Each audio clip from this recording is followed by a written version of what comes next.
with the world turning towards everything green and organic, why aren't more people gardening? My name is Lacey Hartman, and while I've always been interested in plants, some people are afraid to get into this because they don't think they can take care of them properly. After all, 75% of potted plants die due to some type of neglect. The friendly Flowerpot would remove this hurdle to becoming a gardener. With internal moisture sensors, an external solar sensor, and a digital thermometer, this Flowerpot takes care of all your plant's needs for you. If it needs more water, the blue indicator light will come on. If it needs more sun, the yellow indicator light will come on. And if it's in a temperature that is either too hot or too cold for it to survive, both of the lights will flash. The friendly Flowerpot comes in size small, medium, and large. Since all kinds of different plants have very specific and different needs, each pot comes pre-programmed with a list of different plants that are typically placed in a pot of that size. So using the friendly Flowerpot is as simple as selecting what you intend to grow from a list and then providing water, sunlight, or warmth whenever it's required. In 2013, the National Gardening Association reported that 35% of Americans participated in food gardening, and 75% of Americans participated in gardening just for pleasure with houseplants. The friendly Flowerpot aims to help this wonderful trend grow even more. Thank you very much.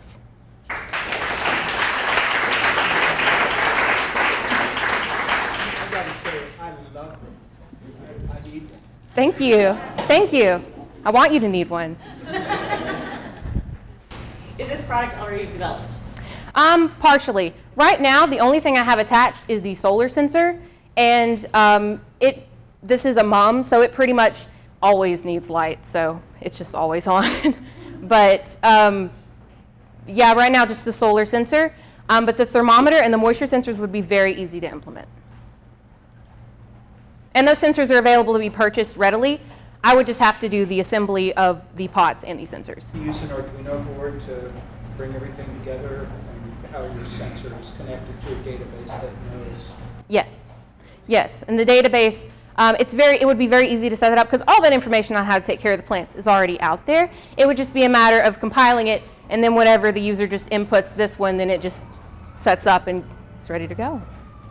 How is that different from ePlant and Parrot Flowerpot? The Parrot is not a flower pot, it is just a sensor that goes in the soil. There is not a flower pot that does this, there are only sensors that can go in the ground. And those sensors, like the Parrot for example, it connects to an app and it downloads like various spreadsheets and very detailed data. This is more, it's simple, it has little lights. Like it just tells you like, hey, I need water, I need some sunlight. It doesn't download to your phone like a chart of where the moisture has been, like there's no graphs, it's just a lot simpler. It's supposed to be for ease and not really for expertise. There's flower pots out there now that you can preload with water, fertilizer, and when the plant needs water, the pot itself will water. Well, so a self-watering pot, you're right, but that's not exactly the same as this. This makes it easier to have an assortment of plants. Like you would have various pots and then you could go through, and if several lights were on, you would just go ahead and water them. I see what you're saying about how that is a competitor, but as far as I know, they don't contain solar sensors or like thermal sensors that would tell you if they were too hot or too cold. So we're kind of differentiated in that way, if that makes sense. I don't want to get too technical here, I understand the context, but how do you tell your sensors what values they alert on? Meaning, like, this particular plant has a certain level of water that it's sensing, that it needs, right?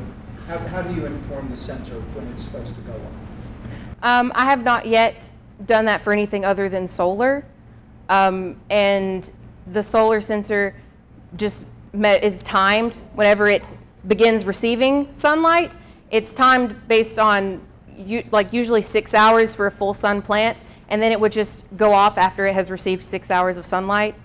So it's working on a timed basis. As far as integrating it with the other, the circuitry to integrate it with the other sensors, I'm still researching that. Just talk to me. Okay. Yes. What do you think the ultimate price point's going to be on this, and then how much do you think it's going to cost to make one? They come in different sizes. So if we're going to talk This is about a medium. The medium would be a little bit larger than this. And the medium, it would be about $7 for all of the sensors. And it would probably be, it would range for the labor to put it together. About $7 for the sensors. We're working on about $3 to $5 for the kind of porcelain that I would like to use. And the assembly, let's say that somebody could probably put together 5 of these pots in an hour, receive $10 an hour, $2 a pot for assembly. And we were planning on selling them for about $25 a pot. So that's 7, 3, 2, yeah, math. Yeah. But the large would be our most expensive pot, and we would be able to make the most money off of it. It would be about $60, which is actually about the same price as you would pay for a non-helpful, any kind of regular large pot. And but we would start out with medium because it's expected to be the most sold pot.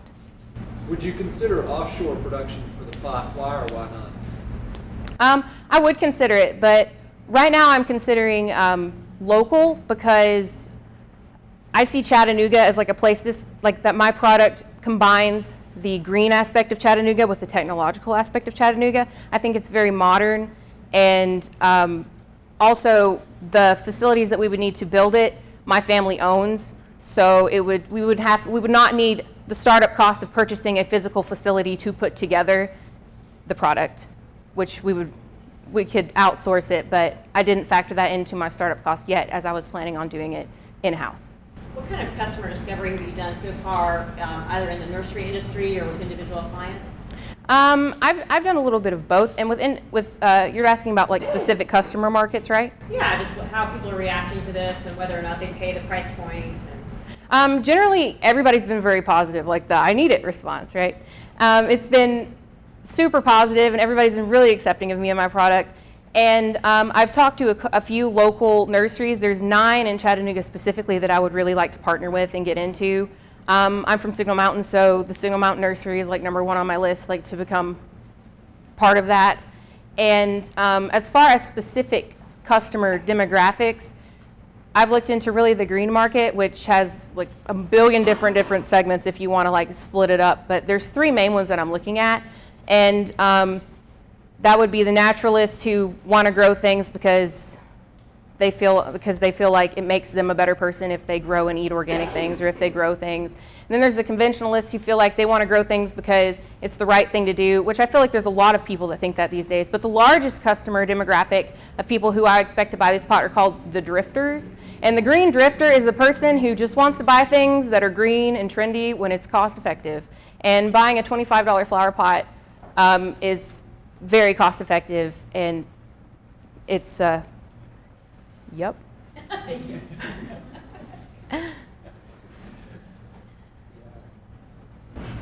You can go a lot further with this. You can build a little circuit board into that pot when you're getting that thing after it's fired. Build a little place and put a circuit board in. Allows you to connect your sensors together, program the sensors through any kind of device, and I think you have something really cool. Thank you. Yeah, I would encourage you to do that.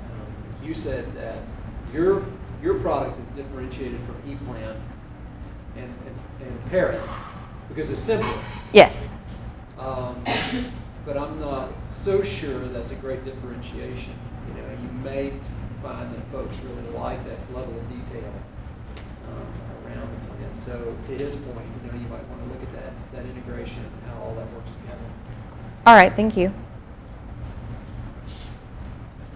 All right. Thank you very much.